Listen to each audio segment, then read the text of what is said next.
Wisdom in the Word. I'm your host, Wayne Singh. Today I'll present to you a historic and prophetic journey showing you how the ancient spirit of Babylon, bound in a pit, will one day be released at the very end of days and restore the ancient city of Babylon.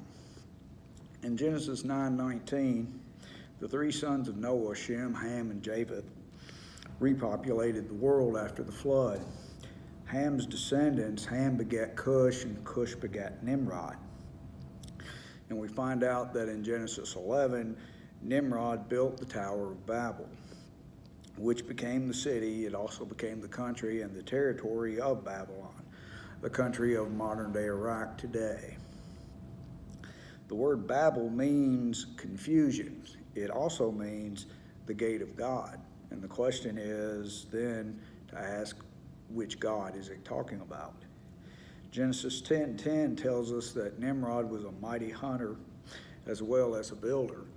And the indications from Scripture and from history is that what this meant was that Nimrod was a hunter of men. He built the cities of Erech, Akkad, and Chaldea on the plains of Shinar.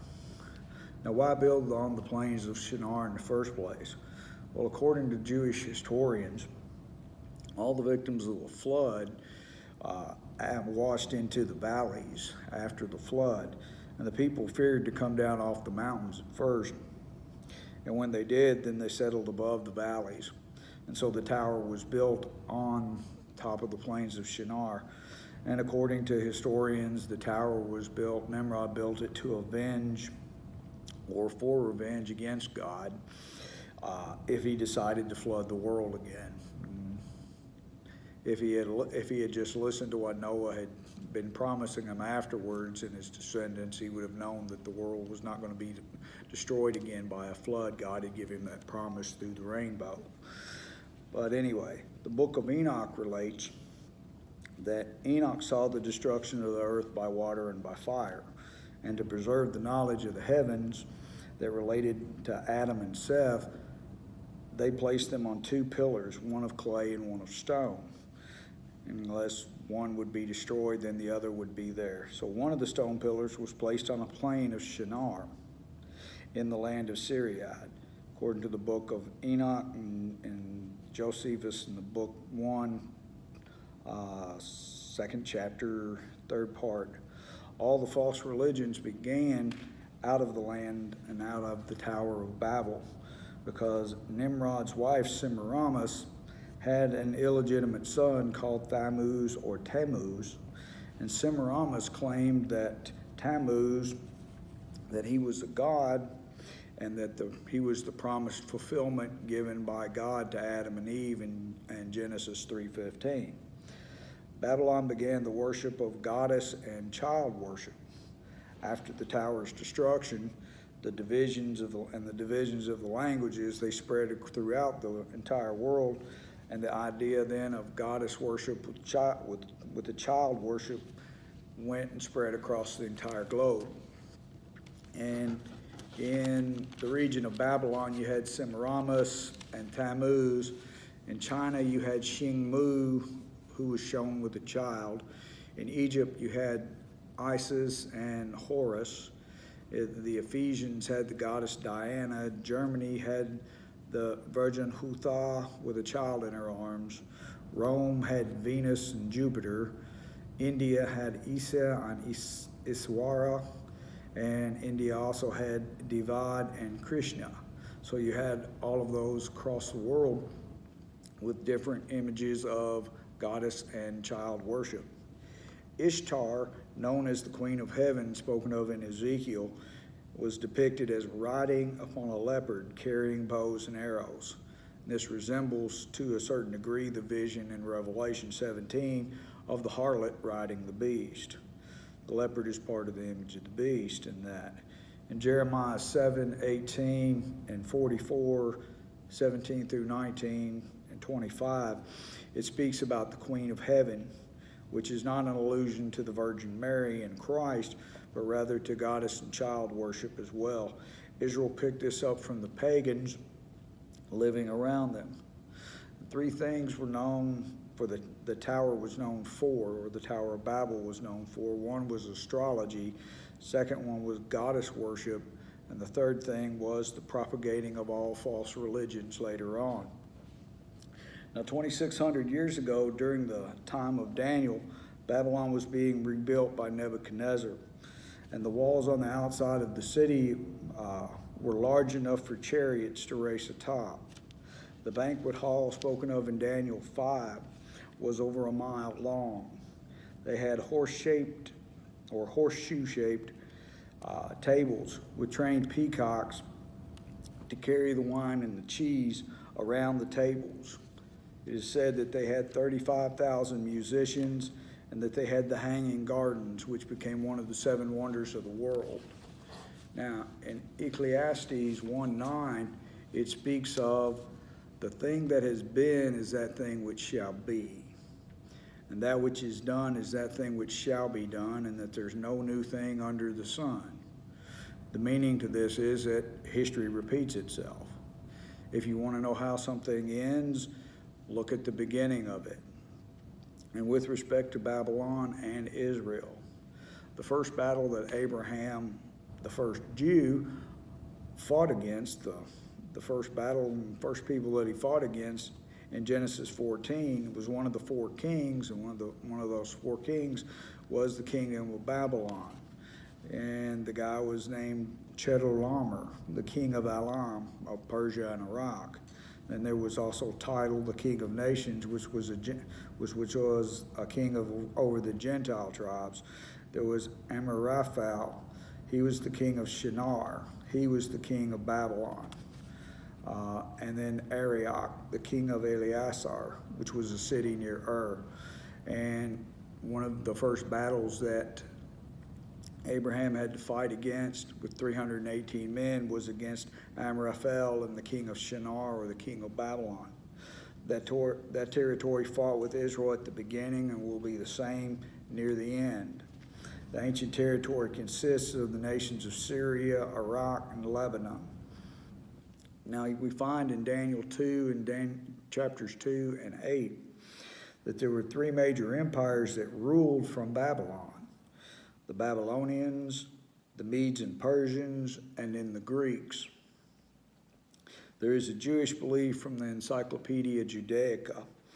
As one empire falls and is taken over by another, the defeated principality then is bound in, and that once controlled that nation. So when Babylon was defeated by the Persians, that spirit was bound in a pit. And then when the Persians were defeated by the Greeks, that principality was bound in a pit. And then the Greek Empire, when it was taken over. So could it be possible then that, because the Bible tells us that there are four angels bound near the river or in the river Euphrates, could it be possible that those are those four principality spirits, or at least three of them that rule over Babylon, are now down there in that pit or bound in the river there? In Luke 10:18, when Christ beheld Satan's fall, well, he had to have landed somewhere on the earth. So, and especially if he was one day to give it to the Antichrist, the question then, where did he fall, or where is his throne? Could it possibly be, say, Babylon? Satan has always wanted to be in the center of everything that's there. In Isaiah 14, Satan was and had a throne in heaven before the fall. He wanted to assert his throne above the throne of God. In Genesis 3, he was in the Garden of Eden. In Isaiah 14, it speaks of he's in the land of Babylon there. In Ezekiel 28, he is the king of Tyre, which is in Lebanon. And then in Revelation 2:13, he is in the city of Pergamos. So he's wanting to be in the center of everything that is there. And so he's had various places to rule from. There is what is called in the world the 1040 window at 10 degrees longitude and 40 degrees latitude on a world map. beginning at the tip of Africa, going to the Pacific Rim. It consists of then 1/3 of the land area in the world, and is 2/3 of the world's population lives there. It is the top spiritual battleground for Christianity in the entire world. 99% of the world's Muslim population resides there. 800 million Hindus and 300 million Buddhists reside there as well. 97% of all the lost people in the world live there. It is the birthplace of all major non-Christian religions. And the center of the 1040 window is in Babylon. Taking Babylon and the spiritual and religious entity, because there's a military Babylon, there's an economic Babylon as well. And there is a territory itself. The military entity, of course, would be Antichrist. The economic entity is the 10 kings and the Antichrist. The spiritual and religious entity that is there, that's spoken of to come, is the false prophet. With respect to Babylon and its territory, the city, and the spirit, there are 3 beasts in the Bible that have 7 heads in Revelation. One is the dragon with 7 heads it speaks of in Revelation 12:3. There is the beast with 7 heads spoken of in Revelation 13:1.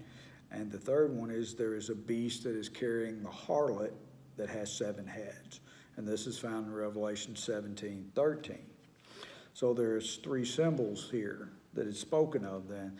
The beast of Revelation 13 is a man, the king of Babylon, or the Antichrist to come in the future. The beast of Revelation 17 with the harlot is the city and the religious system of the kingdom. And the beast of Revelation 18 is an economic system that arises. The dragon with 7 heads are Satan and the 7 empires affecting Israel. And these 7 empires were at one time Egypt, Assyria, Babylon, Medes and Persians, the Greeks, the Romans, and then finally in the 7th empire, a global empire or world empire that arises. And what do all these empires have in common that I've mentioned? They all had direct dealings with Israel as a nation, with Israel as a people, and for control of Jerusalem at one point or another, or at one time or another. Revelation 17:8-11. The beast was and is not, yet he is. It's past, it's speaking of at present, and it doesn't exist, and yet in the future it will again. So how is this all possible? Well, it's speaking of a person, it's speaking of a kingdom, and it's also speaking of a principality over that kingdom that's ruling. Okay, the person that it's speaking of that was and is not and yet is the Antichrist. The kingdom that it's speaking of that was and is not and yet is the kingdom of Babylon, or what the Bible refers to as Mystery Babylon. And then the principality is that which is bound when Babylon was taken over by the Medes and the Persians in Daniel 5. It speaks of in chapter 9 of the book of Revelation that it ascends up out of the bottomless pit. Remember, it's in the bottomless pit, and the abyss is opened then in Revelation 9 for it to come forward or to come out of. John, the writer, is given a description by the angel and speaks of the harlot and all of that and the beast that rides upon her. The angel speaking to him, it says 5 kings have fallen. Okay, one is and one is yet to come. Okay, the 5 kings that had fallen at the time that John writes this is Egypt, Assyria, Babylon, the Medes and Persians, and the Greeks. The one that exists at that time is the nation of Rome, or the empire of Rome. And then the seventh one was coming. The seventh one that's coming is a global government that's going to be ruling the world. But it also says then that the beast that rises up out of the pit, the Antichrist, he is even the eighth and is of the seven. It doesn't say he's of the seventh kingdom, but he's of one of the seven. One of the seven what? One of the seven empires that had previously ruled upon the earth. The seven heads can also represent in this the seven continents of the world, so that in the depiction of this, Satan is seeking to conquer the entire world, and he's going to use the Antichrist to do it. It also speaks then too of, with the seven continents, seven chief principality spirits ruling over those empires. Daniel 10 itself speaks of the prince of Persia and the prince of Grecia. These were principality spirits that were ruling over those kingdoms. Now you have a Babylonian and Roman connection to this as well, with the respect to King Nebuchadnezzar in Babylon and the Roman Empire in the first century. Both invaded Israel, both invaded the cities of Jerusalem, both destroyed the temple. Both kingdoms that burnt the city of Jerusalem as well as the temple. Both destroyed it on the 9th of Av. Both took the Jews as slaves, and both killed thousands of Jews. Revelation 17:11 is a key to the Antichrist is the eighth empire. He is of the seven, not the seven. What seven? The seven empires that previously ruled over the world. It was, and it is not, and yet it is. It existed, it was destroyed, and then it comes again. That empire of the seven is Babylon. It will be revived in the last days. A thought concerning the harlot riding the beast in the wilderness. Okay, John sees it in Revelation 17. The harlot in the Bible is usually described as a false religious system. We've had to deal with terrorists, Al-Qaeda.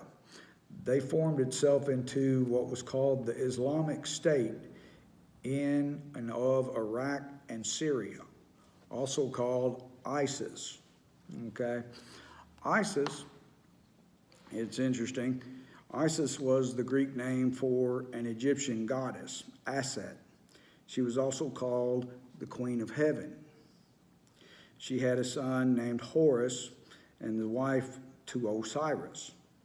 It was believed by many to be an offshoot of the goddess and sun worship that I was talking about earlier, which also began with Semiramis and Tammuz at the Tower of Babel. But it's interesting that John sees a woman out in a harlot riding upon the beast, and the Islamic terrorists decide to use the initials of Isis, which was a goddess, and they formed it out in the middle of the wilderness. Also, my point and interest in this is, isn't it odd that the wilderness is in the Middle East, in Syria and Iraq, and they would rename the military state after the female goddess? Also, Zechariah 5 through 11 speaks of wickedness being put in an ephah, which was a basket with a lead weight over the top of it, and two stork-like angels, women, take this basket out into the middle of the wilderness. And the 10th and 11th verse of this, and then, because Zechariah is being shown this by an angel, he says, "Then I said to the angel that talked with me, whither do these bear the ephah, or the basket? And he said unto me, to build it a house in the land of Shinar." Okay, they're going to have an empire in the land of Shinar. "And it shall be established and set there upon her own base." Well, later on in the book of Revelation, John sees this image of this woman named Wickedness. She's become a harlot, and now she is riding upon the beast. In Daniel 8 through 9, the he-goat it speaks of in there in history was Alexander the Great, who, when he died in 323 BC, the empire was divided by his four generals, okay, Cassandra, Licinius, Seleucus, and Ptolemy. In Daniel 11:40, the king of the south, because we got to figure out where is this person coming from, okay? In Daniel 11:40, the king of the south pushes at him, which is Antichrist, so it's not Egypt. The king of the north comes against him, so that is not Turkey. Okay, he attacks Israel and invades it, so he's not coming from Israel. He comes from the east. Syria and Iraq's the only spot left, or the only direction left to come from.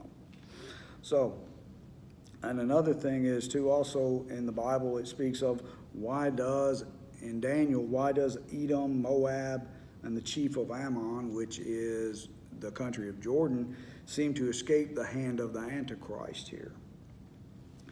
The kingdom of Babylon, or mystery Babylon, becomes a world empire again. It has a military Babylon, which is in Baghdad, Iraq, which is Revelation 13. It has a religious Babylon, which is most likely Rome or Italy in Revelation 17. And then it has an economic Babylon, which may be New York in America in Revelation 18. Similarities of the three cities that are there that I've mentioned here. A river divides each one of the cities. There's buildings that attract or are attracted to all nations. All three cities had a tower in them. All had a main road of travel, and there were bridges that were located on each of the cities. In Babylon, you had the Euphrates River. In Rome, you had the Tiber River, and in New York, you have the Hudson River. In Babylon, it was called a citadel, or the tower. In Rome, it was the Parthenon. In New York, it's the United Nations that all the people of the world come to see. In Babylon, there was the Tower of Babel. In Rome, there was the Vatican. In New York, there was the Twin Towers. There was a processional way in Babylon. In Rome, there was a road called the Appian Way, and in New York, there is the road called Broadway. There was an unnamed bridge in Babylon. There is a bridge named the Porta in Rome, and then there's the Brooklyn Bridge in New York. So the Babylon of Revelation 13 is a military and political power ruled by Antichrist. There is a Babylon in Revelation 17, which is the religious system run by the false prophet. There's a Babylon in Revelation 18, which is an economic system controlled by the 10 kings and the Antichrist. So how do we know it's Babylon that's coming back? Well, one, it says it is in Scripture that it is mystery Babylon. How straight up can it be? Babylon was at the beginning, and it'll be there. It's spoken of in Revelation at the end. Babylon was a global empire, and there'll be a global empire that is coming at the end. Babylon was also a territory. It was a territory in the beginning, and it is a territory today. 5, it captures Egypt, the king of the south. It invades the king of the north, which is Turkey, and it invades Israel in the west. So he's got to come from the east, and if he's coming from the east, eastward from Israel in the directions of the Bible, it would speak of then Syria and Iraq. In Ezekiel 38 and 39, the war of Gog and Magog. Persia, modern-day Iran with the capital of Tehran, is defeated, and a new headquarters is needed for the Shiite Muslim religions. The capital, Damascus, is foretold to be destroyed. And since it hasn't happened yet, when it does, it will only leave Baghdad in Babylon left as a capital for Antichrist until he moves and takes over Jerusalem in the middle of the tribulation period. And this is found in Daniel 11, 41 through 45. the final 42 months of the tribulation period, Babylon, the city, is destroyed, possibly from an attack by Turkey or Israel, and when Antichrist invades Israel. The king of the north pushes against him in Daniel 11. The headquarters is moved to Jerusalem. The Antichrist wars against Egypt, Libya, and Ethiopia, conquering them in Daniel 11, 24 through 48. Thereby he, the Antichrist, then controls the world's exporting of oil. Rome is destroyed by fire in 1 hour from possibly a nuclear attack in Revelation 17, 18. When Rome is destroyed, the other 7 nations and the other rulers of the 7 kings of the 10 kings give their total power and control then up to the Antichrist. False prophets come to Jerusalem. He's performing miraculous signs and deceiving the world. Presently, let me relate to you some Islamic beliefs and quotes from the early Christians, fathers, of what they believed about Antichrist in the end times. Where did the Islamic beliefs and the Christian beliefs agree? Islamic beliefs and Jewish beliefs agree in that both deny the Trinity, both deny the deity of Christ, both deny Jesus is the Son of God, and both deny the resurrection of Jesus Christ. Both in Islam and the Jews, they say that Jesus is a good man and a good teacher. With the Muslims and the Christians, they agree, they both believe in fasting and prayer and almsgiving. They accept the Torah, the Psalms, and the Gospels. They even believe that Jesus was born of the Virgin Mary, and that Mary was a virgin. They recognize Jesus as a prophet sent from God. But the fundamental difference between them and Christians is that they deny the deity of Jesus Christ, that he is the Son of God. Okay.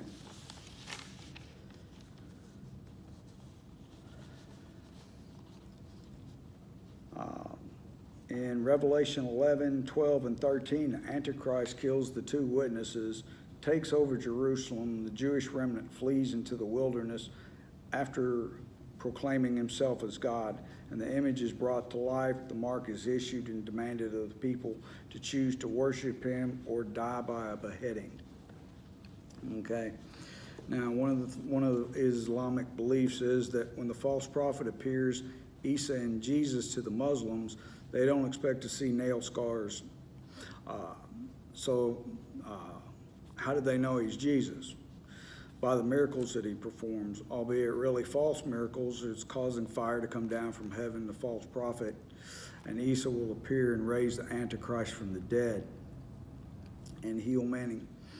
And he'll have the mortal wound will be healed, and he'll bring the image of the Antichrist and the Mahdi to life and have it to speak. Okay. I thank you for your attention today, and today I've presented to you a historical and prophetic information of the ancient empire of Babylon and possibly its reemergence in the near future as a world power in the last days. I hope that you've enjoyed this program and that your ears and eyes have been spiritually opened. May you, God bless you, and goodbye.